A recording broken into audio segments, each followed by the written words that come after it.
So, okay, today's topic is poor responders, diagnosis and management. अरे यार, कहाँ जा रहा है? एक second.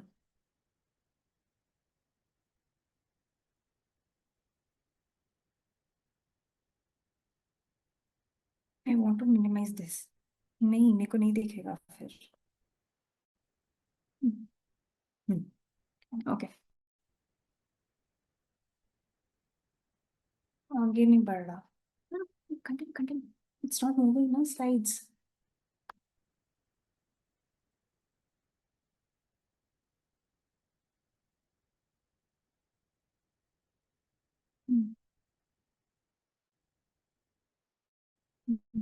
Hmm. So basically, what all topics we will be covering? First, we'll be defining POR, classifying POR. What is the pathophysiology? What are the risk factors for involved in POR? The management strategies. Management basically is divided into three, four things: stimulation part, trigger, transfer, and what all are the newer concepts. Newer concepts basically doesn't involve what we do in our center or what we are actually doing. The most important is pre-stimulation part, stimulation, trigger, and transfer. Okay, so how do we define poor ovarian response? In earlier times, this is a very old definition. Retrieval of fewer than 4 oocytes or cycle cancellation following the development of fewer than 3 follicles in response to an ovarian stimulation protocol of 225 international unit FSH per day, which represents maximum ovarian stimulation. Okay, this is a very, very old definition. But why the this definition was not having that much advantage? Because of lack of homogeneity. Also, we want something which is having a purpose, which will describe couples with low live birth rate after ART and high cycle cancellation rate. Okay, so now they have published 47 RCTs until 2011 using 41 different definitions.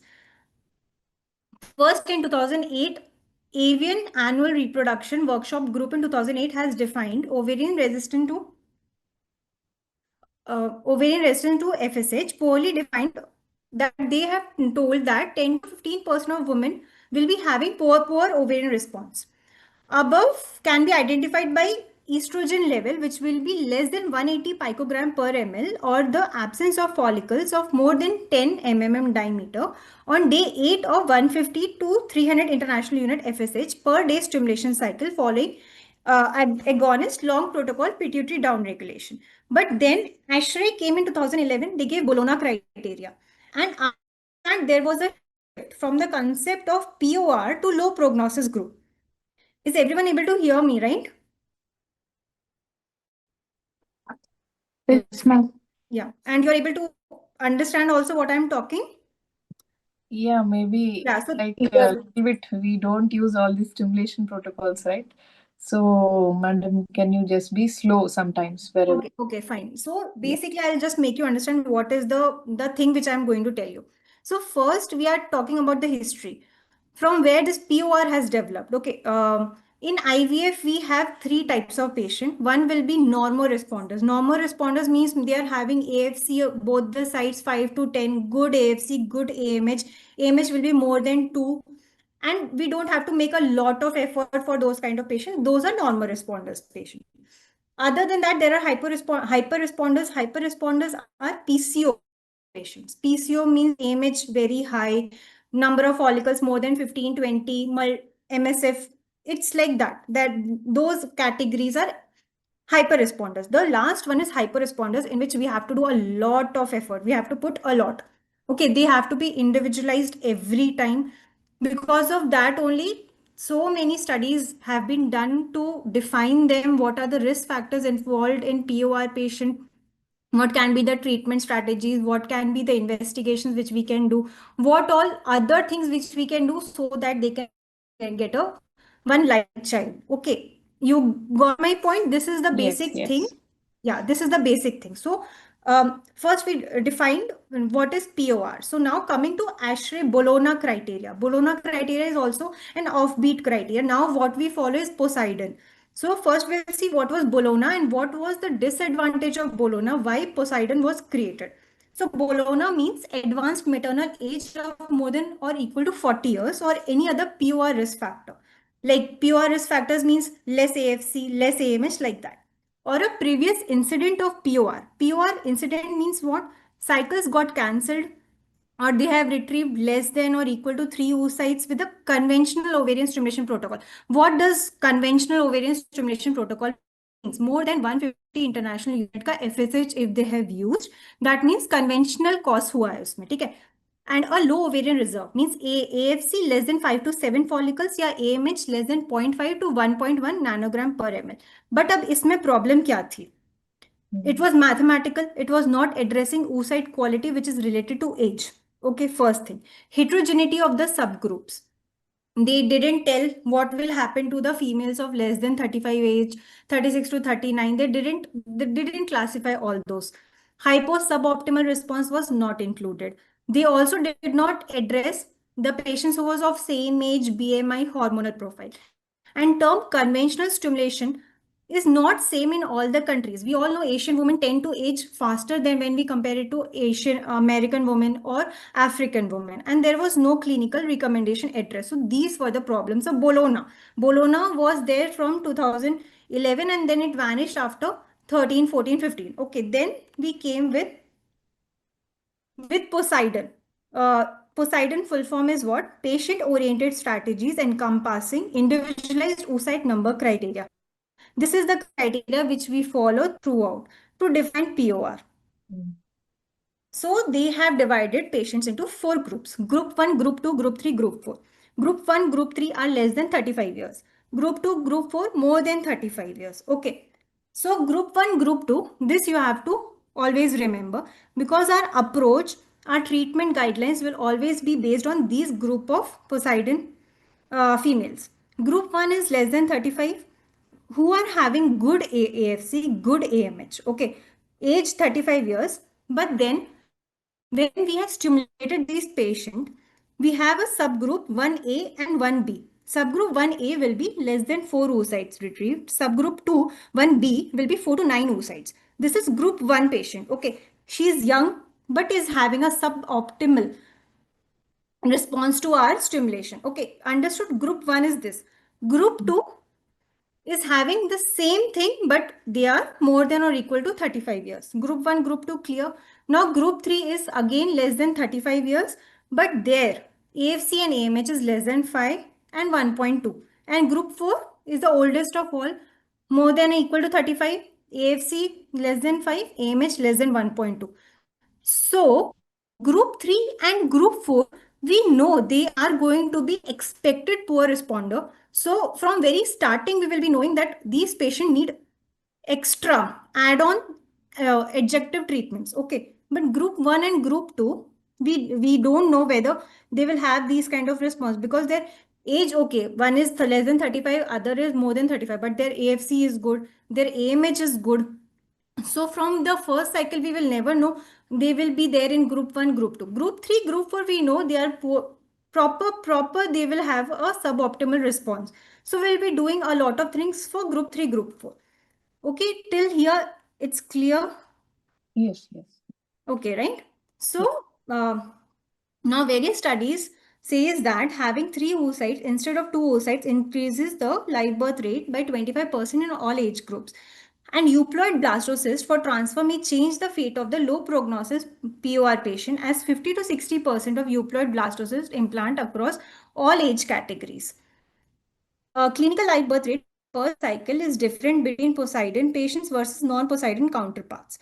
CLBR per cycle was twice as high in patients with suboptimal response to stimulation compared to those with low response to stimulation. And per cycle is different. In young, it was live birth rate 29%. In old, more than 35 or more than 35 years, it is 17%. That is expected poor responders. Was similar to that of Poseidon group 1A and 2A. So what is the clinical importance of this? CLBR per started cycle might be increased in low prognosis women by increasing the number of retrieved oocyte, which may be achieved mainly in Poseidon patient who have adequate ovarian reserve markers. So from starting only, we should be very careful with each patient to individualize their treatment approach.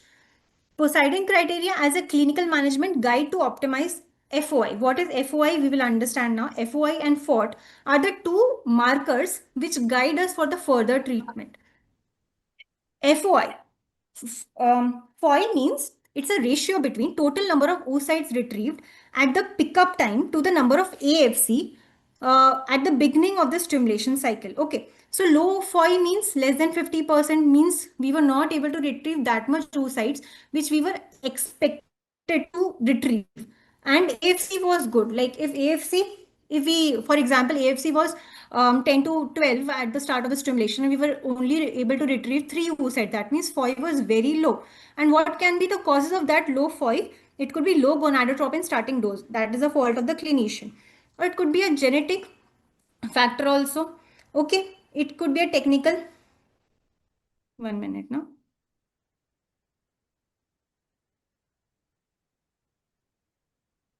It could be asynchronous follicular development. Asynchronous follicular development means what?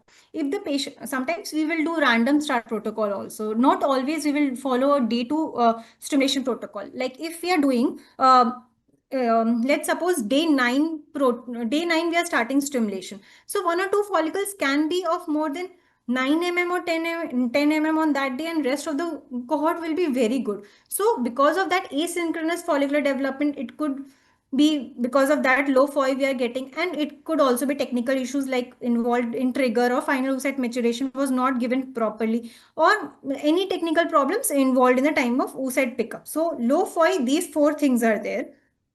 Now coming to ART calculator. This ART calculator was devised by Sandro Esteves in 2021. And what this ART calculator helps us, they will take 3 things from us. Pre-treatment, they will ask female age, what was the sperm source, whether the sperm we got from ejaculate or we have done surgical sperm retrieval, and what will be the success probability. If we put 70-80%, then ART calculator predicts that 11 mature oocytes we can retrieve from that patient. And after that, post treatment, again this calculator we will apply. Female age, we will put number of mature oocytes. It has predicted 11 mature oocytes, but we have retrieved only 7. Okay, and sperm source and same success probability. The ART calculator predicts that the probability of having at least one euploid blastocyst with 7 mature oocytes is 54.72. So what this ART calculator helps us in counseling the patient. It's not like every time we will counsel a patient like this. Rarely we will counsel a patient like this, but it just tells us the probability of having how many like euploid blastocysts that patient will have after achieving that many mature oocytes, mature M2 oocytes after getting. So it will tell us the percentage. This ART calculator is only for this. Okay. Coming to POR, risk factors and the prevalence rate. Estimated incidence among infertile women is 9 to 24%. The reported prevalence of POR fluctuate markedly between 5.6 to 35.1%. Standards that define POR vary widely as several factors, either isolated or in combination, is present. So what are the risk factors of POR? Age above 35 or 35 equal to 35, above 40. We will suspect that that patient can have a poor response if her AFC is very low. Family history of early menopause. Why this is important? Some patients whose sister or mother have had an early menopause, these patients can go for early POI also. Ovarian damage due to endometriosis. We know endometriosis, AFC will go down, PID, ovarian infections will be there, any other ovarian surgery, increased BMI will need a higher dose, smoking, FSH receptor polymorphism, immunological causes, genetic causes such as Fragile X syndrome, iatrogenic such as chemo, radio, and or any idiopathic causes. And in the history, we also have to see what was the previous IVF cycle outcome. History of cycle cancellation is there or not. Number of pre-ovulatory follicles on the day of trigger, serum E2 level, number of oocyte retrieved, number of M2 retrieved, number of good quality embryos which was there on day 3 and day 5, and daily and total gonadotropin consumption. So this was the risk factor, and this is the history which we want to see in the patients of POR. Till here, it's clear for everyone? Yes, ma'am. Madam, please be little slow, ma'am. Okay, more slow. Yes, ma'am. There are 100 slides. Can we Okay. make it into 2 classes? Yeah, we can do that also. Because you know, this, yeah, we need to understand, right? This yeah, thing yeah. is very Yeah, important. yeah, Yeah. definitely. Till now, it's clear what all we talked about. It was Yes. just, yeah, first definition which we did, then Bologna criteria, then Yeah. we went for Poseidon, okay. Poseidon के बाद we just talked about FOI. Yeah. FOI के क्या causes हो सकते हैं, okay. Then ART calculator that Sandro Esteves has given us, it's only for counseling purpose. This was the risk factor and this was the history. ठीक है, अभी तक इतना ही किया है, okay. Yeah. Now into FORT. FORT क्या होता है? फॉई हमने देखा कितने फॉलिकल्स कितने oocytes रिट्रीव हुए हैं. फॉट क्या है? Number of pre ovulatory follicles obtained in response to gonadotropin administration divided by AFC. दोनों का डिनोमिनेटर सेम ही है, AFC है दोनों का डिनोमिनेटर. उसमें हम नंबर ऑफ oocytes कितने रिट्रीव हुए थे, इसमें number of pre ovulatory follicles हमारे पास कितने हैं, वो होता है फॉट. ओके, फॉट लेस किस में होगा? पोर ओवेरियन रिजर्व पेशेंट्स में. बट इसका डिसएडवांटेज क्या है? Does not assess the actual number of oocytes retrieved, which is a parameter most strictly associated with live birth rate. And now coming to OSI. OSI क्या बताता है हमको? OSI, why it is that important? जब अगर कोई patient हमारे पास पहली बार आ रही है, बट बाहर से उसने स्टिमुलेशन लिया है, previous cycles she has underwent IVF, so how much gonadotropin dose was given to her at that time? ये हम OSI हमको बताता है. OSI means total FSH dose administered divided by number of oocyte retrieved oocyte. High OSI index reflects ovarian resistance to ovarian stimulation, thereby suggesting a hyporesponse profile. It does not take into account the type of gonadotropin which was used, and might be misleading if inappropriate low starting dose of exogenous gonadotropin, especially when LH is also used or given. So sometimes for poor ovarian reserve, what people will do, not at our center, we will use HMG, but we have recombinant FSH also, we have recombinant LH also. Recombinant LH comes by the name of Luvaris. But we have a combination also, which is Pergoveris.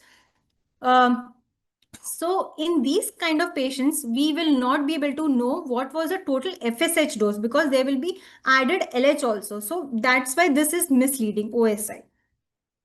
What can be the causes of poor response in good reserve patient? That means group 1 and 2. Okay, so that could be a clinician fault, low FSH dosing, FSH polyreceptor, FSH receptor polymorphism, omission of LH activity supplementations with presence beta variant LH receptor polymorphism, or environmental contaminants and oxidative stress. So there are two types of polymorphism. One is FSH receptor and the other one is LH receptor. Basically, इनमें कुछ नहीं करना होता है. We can't test this also because it's a very costly test for not all patients. In at least in an Indian scenario, we can't test all patients. We can just suspect it. What happens in these kind of patient? I'll just give you an example. A 28 or 27-year-old female coming with a good reserve, good AMH, good AFC, but still on day 5, day 6, we are seeing that there is very suboptimal response, and the stimulation will go on for at least 16 days, 18 days. Still we are struggling to get a proper mature follicles to give her trigger. So this is a proper history. We can suspect that this patient was having polymorphism, and if the first cycle was not successful, in second cycle we just have to increase the dose. And if increase the dose, and from the second day onwards we have to add LH. Second day or the sixth day of stimulation, we will add the LH activity also. This is the only treatment for FSH or LH receptor polymorphism. FSH exerts its stimulatory effect by binding to FSH receptor that are expressed on granulosa cells in the ovary. There are two most common single nucleotide polymorphism that is identified in the coding region of FSH receptor. Adenine to guanine transition at nucleotide position 919, resulting to an amino acid change in codon 307 from threonine to alanine, localized in extracellular domain to the receptor. And the second one is adenine to guanine, exchange at nucleotide position 2039, a non-synonymous mutation at codon 680 from asparagine to serine. So this only you remember 307 and 680. This is the most common. Otherwise, no need to remember. Just if any patient comes with this report, we need to remember that this is the most common SNP which is involved in the FSH receptor polymorphism. So now coming to management of POR. I told you initially only for the management of POR, first is pre-stimulation, then is stimulation, then is trigger, then is the transfer. In pre-stimulation, what we can add so that we will get a good number of pre-ovulatory follicles, will get a good number of mature oocytes. So whatever we can do, that is pre-stimulation. Now coming to stimulation, that means what all modification we can do, what all protocols we can follow, what should be our ideal dose, that comes in stimulation. In trigger, the final maturation trigger, uh, it's a dual trigger which we will use in POR patient. And then about transfer fresh versus frozen, day 3 versus day 5. This is the management of POR. Okay. ठीक है अभी तक? Yes. Yes, ma'am. Okay. So pre-stimulation, improving the number of recruitable, that is testosterone. Okay. So testosterone, testosterone. अब यहाँ एकदम अच्छे से main treatment part which we should be doing, and it is ideally 6 weeks. तो pre treatment दे देना चाहिए ऐसे patients के लिए. Okay. Testosterone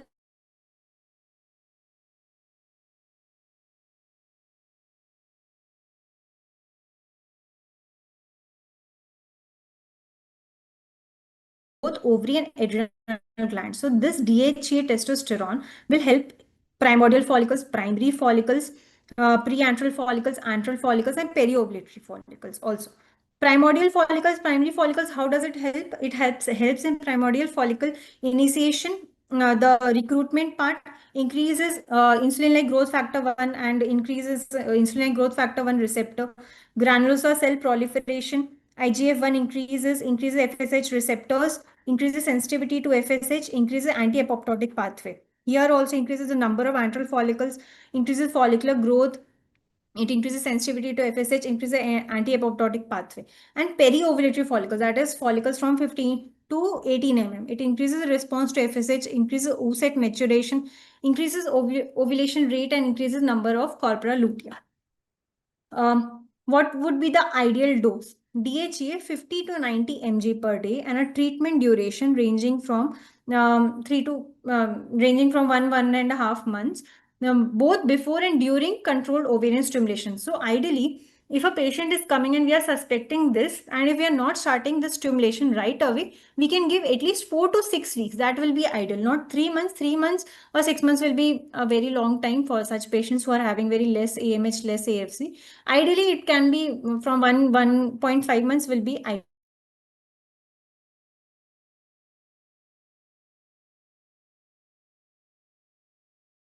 Or 2.5 mg per day patch. This transdermal, the gel now, it's present in a pump form, and that pump will give that much only, the required amount of dose only, 12.5 mg only, it will eject out that pen.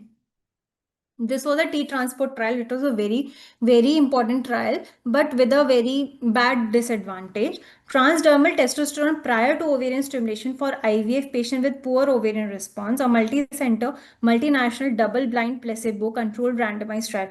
I think so 2 years back in ASHRAE, they have given the answer to this. Then they have told that pre-treatment with a 5.5 mg testosterone for 2 months prior to ovarian stimulation for IVF does not increase the clinical pregnancy rate as compared with placebo. Now, what is the disadvantage? Why we have discussed so much about the definition? The main problem with this T-Transport trial, which was such a big trial, and everyone was waiting for this trial to give the conclusion, and then they have given this kind of conclusion.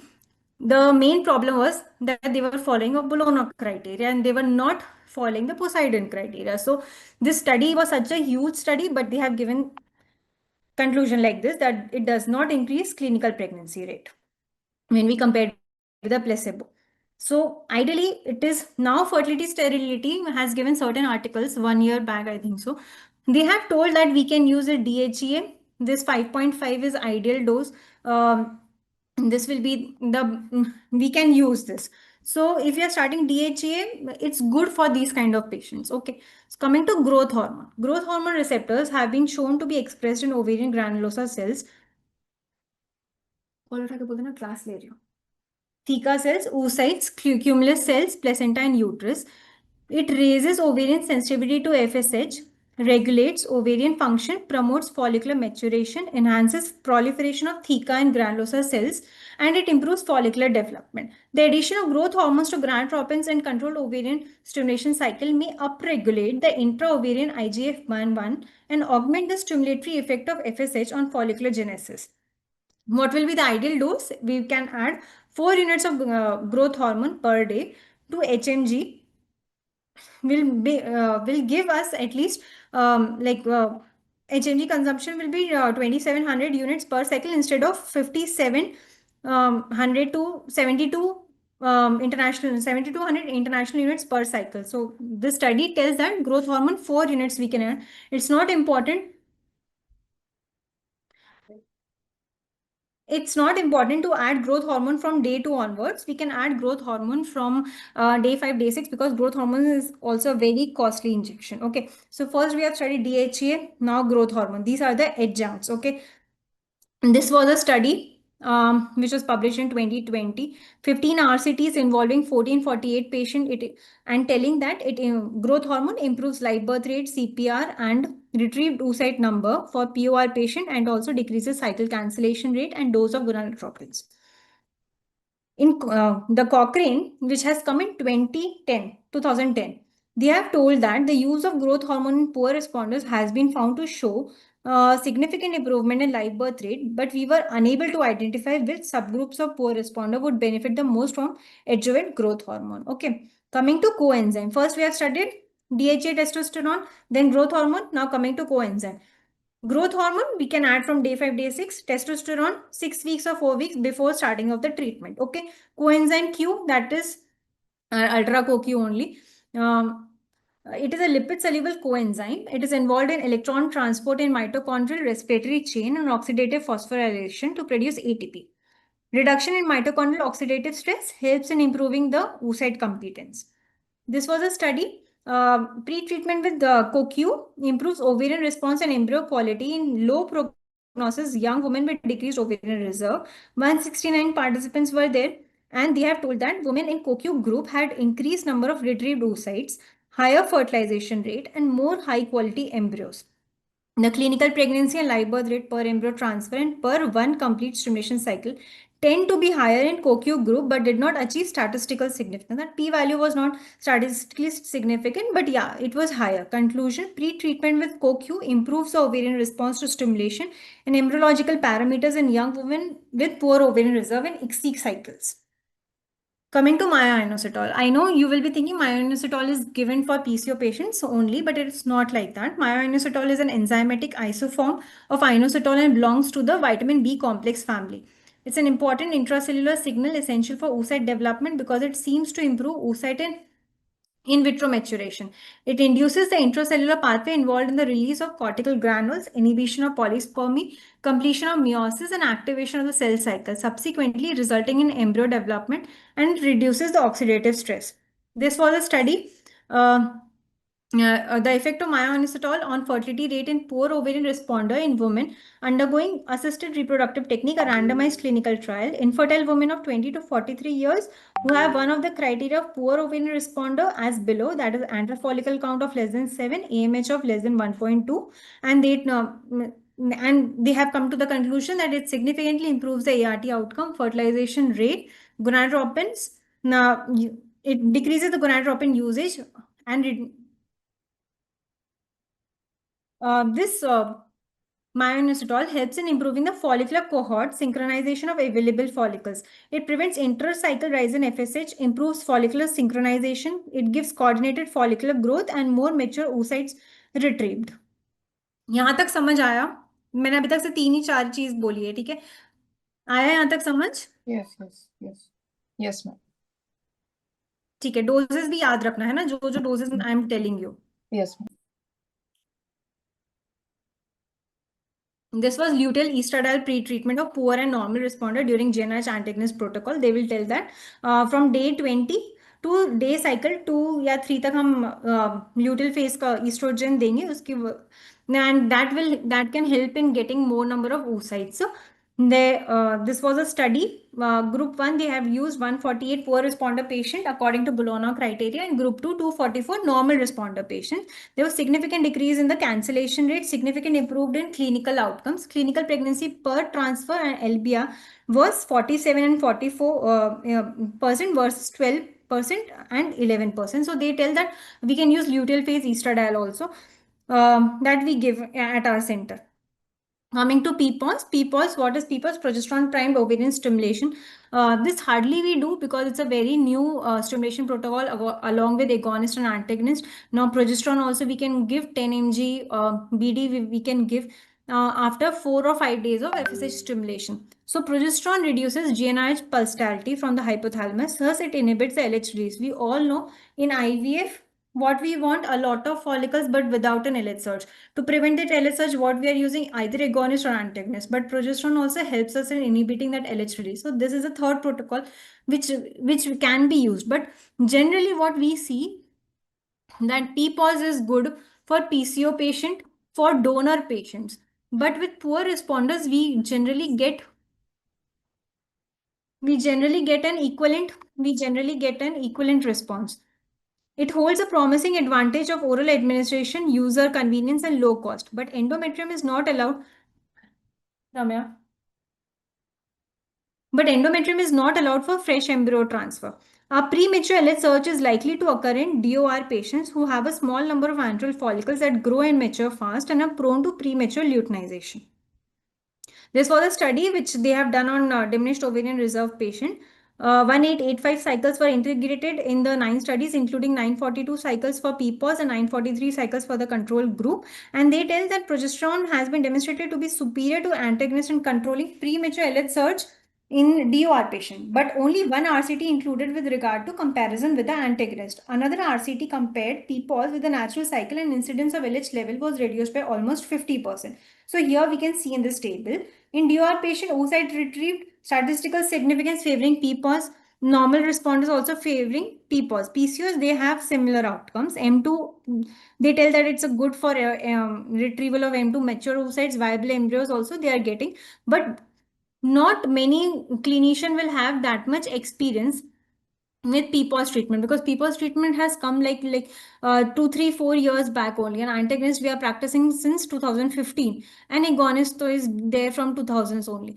So we don't have much experience with PPOS that we can say that it will help in covering the LH surge, because these POR patients are very precious patients. They are having very less number of oocytes, very less number of follicles these patients will be having. So like giving PPOS for them will be what I feel is not good. We can go for antagonist protocol only, and if antagonist is not working in one cycle, then in other cycle we can go for flare agonist or long agonist protocol. Long agonist protocol is good for these patients if antagonist we are not doing. Okay, यहाँ तक clear है? लग रहा है madam. बहुत difficult लग रहा है? नहीं. I Ramya, feel we are understanding, but I think it's like in depth for us a bit. ठीक है, मैं वापस एक बार मैं रिवाइज करवाऊंगी, डोंट वरी. Yeah. और इसको हम ना 2 या 3 क्लासेस में करेंगे. 2 हाँ ठीक है, उसकी कोई प्रॉब्लम नहीं है. देखो, तो प्री स्टिमुलेशन में तो मैंने ज्यादा कुछ बताया नहीं है ना. टेस्टोस्टेरोन आप लोगों को सबको दे देने का है. इसके अलावा ग्रोथ हार्मोन डे 5 डे 6 से चालू करने का. Ultra CoQ we generally give. Myoinositol देना है तो दो. That doesn't have many studies, actually बहुत सारी स्टडीज नहीं है उसके ऊपर. ठीक है, तो ये 4 ही चीज है. Luteal phase estradiol we generally give. पीपॉज आई फील थोड़ा एक्सपीरियंस और आ जाए पीपॉज के साथ, और स्टडीज पब्लिश हो जाए, देन वी विल सी पीपॉज लेना है कि नहीं. अभी यहाँ तक बताया मैंने. ठीक है, इतना हुआ ना क्लियर? Yeah, yes. है ना? ठीक है, Yes. अभी आगे जाते हैं एंटेगनिस्ट में. इसमें भी बहुत सारी साइकिल्स नहीं हुई हैं. दे आर टेलिंग कि 1 मिनट. हाँ, दे आर टेलिंग कि like we can space space it out. Just when a patient is coming on day 2, we will start with GnRH antagonist, and then till 3 days we will give GnRH antagonist, and then we will give gonadotropins, and after 2 days again we will start antagonist. So in this study, they have told that the number of retrieved oocytes and pregnancy outcome did not significantly vary, but इस पे भी बहुत सारी studies नहीं हुई. This is just a technique कि इससे भी शायद नंबर ऑफ oocytes हमको ज्यादा मिल पाए, नंबर ऑफ मेच्योर फॉलिकल्स थोड़े ज्यादा मिल पाए. So this is just few studies which involve the luteal phase का एंटेगनिस्ट देना. फॉलिकुलर फेज में एंटेगनिस्ट पहले दे देना बिफोर एफएसएच स्टार्ट करे. Now what ASHRAE says, ASHRAE doesn't recommend any of this. ASHRAE में 2019 में सबसे पहले ओवेरियन स्टिमुलेशन की गाइडलाइन आई थी. नाउ 2025 में भी आज सब लोग जाके 2025 की गाइडलाइन एक बार पढ़ना, अभी आई है वो जस्ट 3 4 months बैक. ठीक है, 2025 में. अब उन्होंने क्या बोला है? Adjuvant growth hormone, testosterone, DHEA, aspirin, sildenafil, myoinositol, जो जो हमने बात करी है कुछ भी रिकमेंडेड नहीं है अकॉर्डिंग टू देम. ठीक है, तो ASHRAE क्या बोलती है? कुछ भी रिकमेंडेड नहीं है. ठीक है, प्री स्टिमुलेशन खत्म. Now will go for stimulation cycle. Okay, stimulation cycle में पहले लॉन्ग एगोनिस्ट प्रोटोकॉल होता था, नाउ एंटेगनिस्ट प्रोटोकॉल है. Because we are more agonist protocol requires a large number of injections, but antagonist definitely costly पड़ता है patient को. एक सेट्रोरेलिक्स जो 5 days चलता है, आई थिंक सो वो 2500 के आसपास आता है, 25 या 3000. एंड वही एगोनिस्ट हम देखें तो वो 500 रुपीज में खत्म हो जाता है उनका पूरा. बट क्या है, it's a more controlled way. Antagonist हम दे रहे हैं, ज्यादा दिन इंजेक्शन नहीं लगेगा. Agonist everyday patient has to take. So इसलिए वो चेंज ओवर हुआ है to antagonist now from agonist. Okay, so management of poor responders in IVF, is there anything new? This Ubaldi sir is very well known for his work in poor ovarian reserve patients. Okay, many articles he is having. Ubaldi ka we have a protocol also. Most acceptable long GnRH agonist protocol, but उसमें problem क्या होती है? It induces an excessive ovarian suppression that could lead to reduced or absent follicular response. ऐसे ही उसके पास 3 या 4 follicle है, उसमें भी हमने और ovary उसकी suppress कर दी है. We are not getting any follicles now. So various protocols came up to reduce the dose and duration of suppression. Now what we have, GnRH antagonist protocol, that is the best protocol for these patients. It does not cause suppression in the early follicular phase, obtaining more natural follicular recruitment without any inhibitory effect. Suppression isn't profound. We can assess the AFC on USG on day 2 to 3 in the cycle in which stimulation is planned, and we can decide accordingly. Better patients compliance, decreased number of days of stimulation and of amount of gonadotropin. एक ही difference होता है agonist और antagonist protocol के बीच में. A good cohort मिलता है with agonist. But अगर if we are seeing on day 2 day 3 सारे फॉलिकल्स अच्छे से सिंक्रोनाइज्ड है, we can start with antagonist, no problem. एक यही डिसएडवांटेज है एंटेगनिस्ट का कि कोहॉर्ट अच्छा नहीं मिलता है. When we see on day 6 या day 8 पे, तो हमको लगता है कि कुछ कुछ फॉलिकल्स हैव बिकम 12 14 15, कुछ कुछ अभी भी बहुत पीछे हैं. This disadvantage is overcome by agonist protocol. So if one first cycle is not working with antagonist for one patient, the other cycle we can go for GnRH agonist protocol. Okay, now this was a print trial. 2014 में आया था, poor responder intervention trial. They have compared 3 protocols: GnRH agonist long protocol, GnRH agonist short protocol, GnRH antagonist regiment. ठीक है, अब ये तीनों में से सबसे बेस्ट क्या बताया इन लोग ने? लॉन्ग एगोनिस्ट अच्छा है एंड एंटेगनिस्ट अच्छा है. Because number of oocyte retrieve इसमें 4 से 5 हुए थे, इसमें 3 से 4 हुए थे, 5 तक गए थे. इसमें सिर्फ 2.53 के आसपास इन लोग ने बोला. तो इसमें इन लोग ने यही बोला है कि ये 2 cycles, long agonist is good and antagonist is good. Short flare जो होती है, हम जो day 2 को चालू करेंगे, that is not good for poor reserve patients. Per responder previous IVF treatment cycle in which she was stimulated with a daily dose of FSH of 300 international units or more and produced an inadequate number of mature follicles, that is 3 or less follicles. This was the inclusion criteria of these people who had done this print trial. Had 3 or less oocyte retrieved at oocyte retrieval. So long agonist and antagonist regime offer a suitable choice for ovarian stimulation poor responder patient. And why this agonist would not have been so great in these patients? The inferior outcome with a short agonist protocol can be because of elevated progesterone levels during the early follicular phase as a result of initial flare effect of GnRH agonist, which may impair follicular recruitment. Okay, this was a print trial. Basically, they are telling antagonist अच्छा है, long agonist अच्छा है, इतना ही याद रखना है. Short agonist is not good for poor responder patient.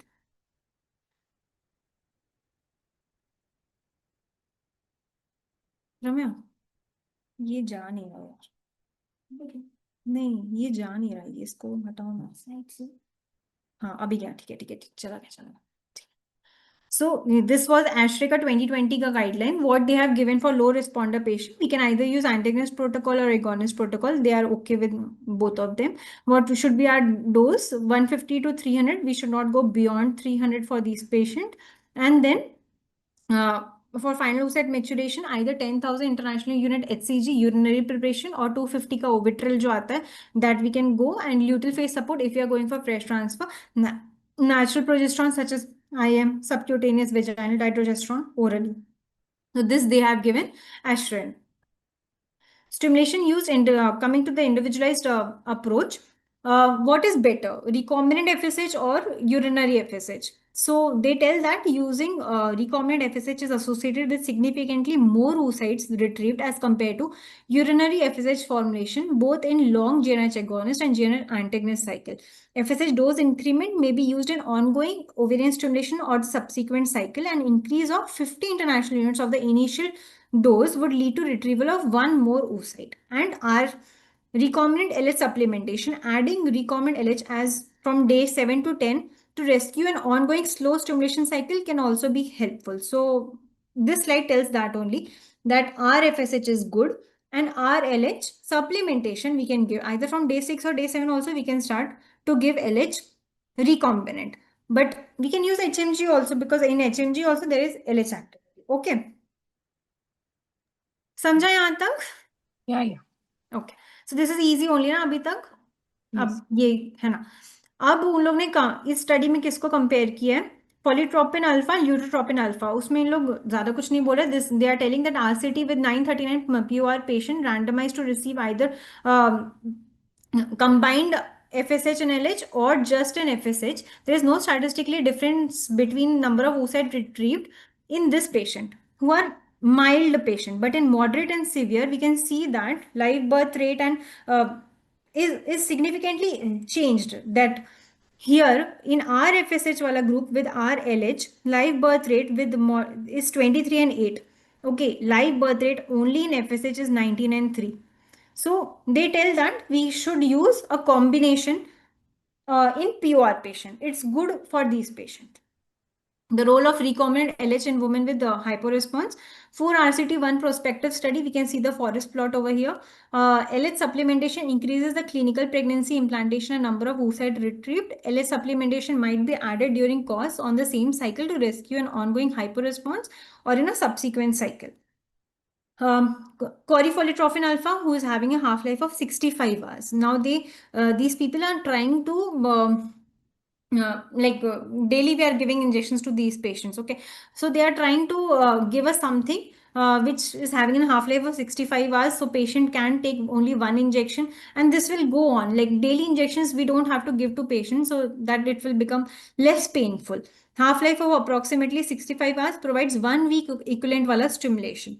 So this was a 2018 May. This was a study published. They were comparing corifolitrofin alpha for ovarian stimulation in IVF. This was a systematic review and meta-analysis, and they tell that it is as effective as recombinant FSH in terms of live birth rate, ongoing pregnancy rate, and clinical pregnancy rate in both normal and poor responders.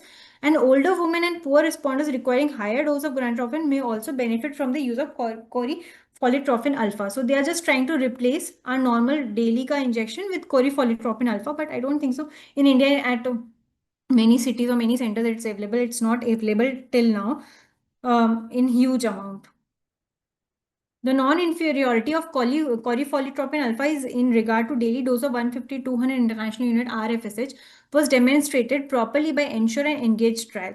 Also, Pursuit trial was there. It was a phase 3 multi-center randomized double-blind non-inferiority trial using single injection of 150 microgram of choline alpha or daily 300 international unit of RFSH for the first 7 days, then daily recombinant FSH in women aged 35 to 45 years. An economical analysis based on the Pursuit study showed that ovarian stimulation with choline alpha is less expensive than daily dose of FSH whenever it exceeds 250 international units per day. समझा यहाँ तक? ठीक है? Okay Yes, now? ma'am. Yes, yes. हाँ, ठीक है. अब now what Cochrane is saying, individualized gonadotropin dose selection. Now they are telling, it's a very old thing we all do. AMH, AFC, we will not AMH, but AFC we will always see. So ovarian reserve based individualization produces similar live birth or ongoing pregnancy rate to a policy of giving all women 150. They are telling that randomly we should not give 150 to all women or 225. We should always be, it should always be ovarian based, ovarian reserve based testing, and then only we should give the medicine, the dose to the woman that we generally do. Okay. However, in all cases, the confidence interval are consistent with an increase or decrease in the rate of around 5%. Points with ORT based dosing, although small, a difference of this magnitude could be important to many women. That if a chance of live birth rate with a standard dose is 26%, a chance with ORT based dosing would be between 24 to 30%. So we should always do the testing and then we should go forward. Coming to mild stimulation, ISMAR, it proposes a terminology which is called as mild IVF. Like our aim is just to get 2 to 7 oocytes and lower dose. What is our minimum dose? 150. They tell that 75 or 100 only we should give along with the oral compounds and GnRH antagonist. But generally we don't go for mild stimulation because patient is paying so much for one cycle. Why to go for so mild IVF? It's like that. Comparison of pregnancy rates for poor responder using IVF with mild ovarian stimulation versus conventional IVF. They tell that there is a fair evidence that CPR after IVF are not substantially different when comparing with mild ovarian stimulation protocol using low dose gonadotropin, that is less than 150 also, to conventional gonadotropin protocol, but there are no data about live birth rate. This is the same role of mild. Now coming to duostim, this is very important, and after that, if you want, we will stop. Okay, after this thing. Yes, we'll stop after this. Yeah, after this, before till trigger, we will complete. Okay. Yeah. Duostim means we are stimulating that particular patient in both the phases of her menstrual cycle. That is, we are utilizing her both follicular phase also and luteal phase also. The idea of multiple waves of follicular genesis was initially documented in animal models, and the hypothesis was further investigated in humans. What is the aim? The aim is to ascertain the maximum oocyte yield during retrieval from both the luteal and follicular phase. So in duostim, this was a bistem study. They have compared the conventional protocol with the dual stimulation protocol, a randomized, published in 2023 in Human Reproduction, a randomized control trial comparing dual ovarian stimulation, that is duostim, with 2 conventional ovarian stimulation in poor responder undergoing IVF. So in dual stimulation, what they will do? They will stimulate the patient in follicular as well as luteal phase. The other group was 2 conventional, like in December, we are stimulating the patient in December, and again in January, we are stimulating. So like this, they have compared in bistem study. So mean standard deviation, cumulative number of oocytes retrieved from 2 ovarian stimulation was not statistically different between the control and duostim group. The mean cumulative number of mature oocytes and total embryos obtained were not significantly different. The implantation rate was also similar between these 2 groups, and there was no statistical difference. So it just increases the cost for these patients. We can go for some patients who we feel that they can respond better in their luteal phase, but not for all patients, but because it increases the cost. Just one cycle of IVF will be so costly for the patient. Again, going for the same stimulation, the luteal phase will again be very costly, and it could be emotionally also very difficult for the patient for in the same cycle to have injections so many times in 30 days. It's like that. This is Shanghai protocol. It is also a double stimulation. What in Shanghai protocol? See, this is the same full menstrual cycle. Okay, clomiphene or letrozole they will be given. Along with that, after few days, HMG 150 they will give. Trigger they won't give HCG. They will be giving GnRH agonist. Retrieval will be done. Here 150 they were giving. Here HMG 225 they will start. Again trigger they will give, and then OPO will be done. This is Shanghai protocol. It is useful for the patient who have undergone recurrent failed oocyte retrieval or for the patient using conventional IVF protocol with no viable embryos. Would minimize delays and allows more oocyte and embryos to preserve. It avoids cycle cancellation. Contrary to Shanghai protocol, the DuoStim protocol consists in a co-treatment with maximum dose of FSH plus LH and GNH antagonists instead of adopting a mild stimulation. In Shanghai protocol, we can see that there were medicines only which they were using, and a mild HMG they were using 150 to 150, and here in DuoStim they will be using FSH plus LH, and then antag also they are adding instead of adopting a mild stimulation, which is to limit the risk of cycle cancellation and possibly decrease time to pregnancy by maximizing the number of oocytes collected per stimulation. This is the ASHRAE 2019 का stimulation protocol. Antagonist and agonist are equally recommended for predicted poor responder. CC alone or in combination with gonadotropins and gonadotropin stimulation alone are equally recommended for predicted poor responder. Additional letrozole not recommended. Unclear whether a higher gonadotropin dose is recommended over 150, but a gonadotropin dose higher than 300 is not recommended. And use of modified natural cycle is probably not recommended. What is modified natural cycle? What is natural cycle? Natural cycle, we are not giving any dose to the patient, not giving any gonadotropins, not giving any trigger. We are just pickup is done. That is natural cycle. Modified natural cycle, we are not stimulating. We are just giving HCG trigger and then we are taking. So modified natural cycle is also not recommended. Late luteal phase start of gonadotropin is probably not recommended. Early luteal phase is also not recommended. Luteal phase stimulation could be used in non-transfer cycle. Luteal phase stimulation means DuoStim wala stimulation. They can be used in non-transfer cycle. Double stimulation in poor responder should only be used in context of clinical research. Okay, Yes, madam. यहाँ तक आया सबको थोड़ा सा समझ में? Yes, yes. कोई doubt? वही मतलब DuoStim protocols whenever we are using, we do not transfer, right? We will be. हाँ we can't. Actually for transfer ना देखो 2-3 चीजें हमको याद रखनी होती है. It's like not every center will have a freeze-all का policy, right? Some centers will go for fresh transfer also. So for fresh transfer we have to remember कि PCO patient नहीं होनी चाहिए. PCO में कभी fresh transfer नहीं करने का हमको. दूसरी चीज, अगर प्रोजेस्टेरॉन 1.5 से कम है तो एंड एंडोमेट्रियम अच्छा है, पैटर्न अच्छा है एंडोमेट्रियम का, then we can go for fresh transfer for these kind of patients. Yes, ma'am.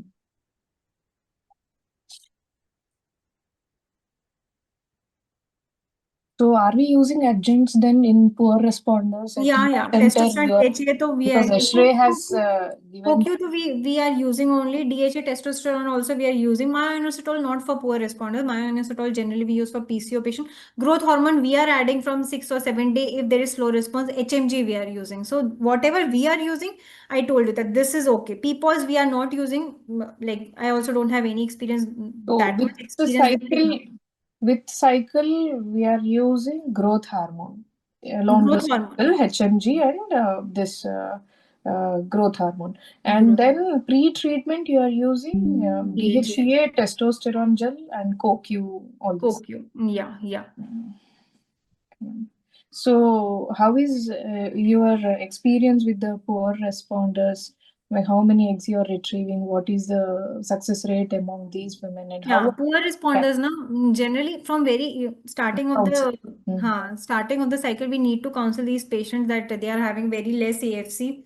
So we will stimulate them properly only. Our initial dose is 250 plus 150 HMG RFSH, but generally 300 ASHRAE is telling 300 should minimum 300 is the ideal dose for these patients. We should not go below that also. Mild stimulation doesn't work for these kind of patients. So yeah, if they are having 3-4 follicles both sides, we can counsel at least we will get 1 or 2 blastocysts day 5. At least we can counsel that this much they can get. This is also good enough for poor responder patient. If we are getting at least 1 or 2 blastocysts out of 6 AFC, then this is a very good conversion. Poor responders means like poor quality embryos and no proper implantation. Is there anything like No. Poor responders are just classified according to Poseidon criteria only. Their AMH is less, their AFC is less, and prior Aortica treatment history, where they have retrieved less than 4 oocytes only. This is the only definition of But poor. quality of the embryos doesn't compromise. I mean, they can get good quality embryos. If age is high, na, the Mm. most important factor when it comes to infertility is female's age. If female age is high, then the embryo quality will Mm. deteriorate to some extent. So, are you following duostim protocols for No, these? not here, I No? don't think so. No? But where I studied, we did 4 or 5 duostems. But that will give 2 or 3 more oocytes, not more than that. Mm. But it becomes very, very costly for the patients. Like they are actually spending so much, and again one cycle. So that cost will add on at least 4 or 5 lakhs for the patient for one cycle. Duostem if we are going. So, like, how many cycles these do people take when in compared with the other good responders? Actually, it all depends upon the patient. If they have 1 or 2 blastocysts, then we leave it on patient that whether they want to go for pull-up cycle or whether they want to go for the transfer. So it depends upon patient also. We want them to go for pull-up cycle, but it happens now. What happens after pickup now? On post pickups, you will see there are many hemorrhagic cysts. Okay, so these kind of ovaries will not respond so well with our FSH also in the next cycle. So if they have a good blastocyst, we can go for transfer only, and then later on we can go for the next cycle if that was not a successful cycle. So it depends upon the patient also whether they want to go for a pull-up cycle, they want another stimulation, or they want to go for the transfer with 1 or 2 blast. How is It the success rate among these? Here we can say it's almost 55%, but generally it is 30-40%. If age is more than 35, not more than 30-40%. Yeah. Okay, no. So rest of the things, there are many newer developments also like stem cell therapy, PRP, all those things we'll discuss in next class, mitochondrial replacement therapy. But these are something which we don't do usually, but we should know that this is something which is upcoming. Yeah. Okay.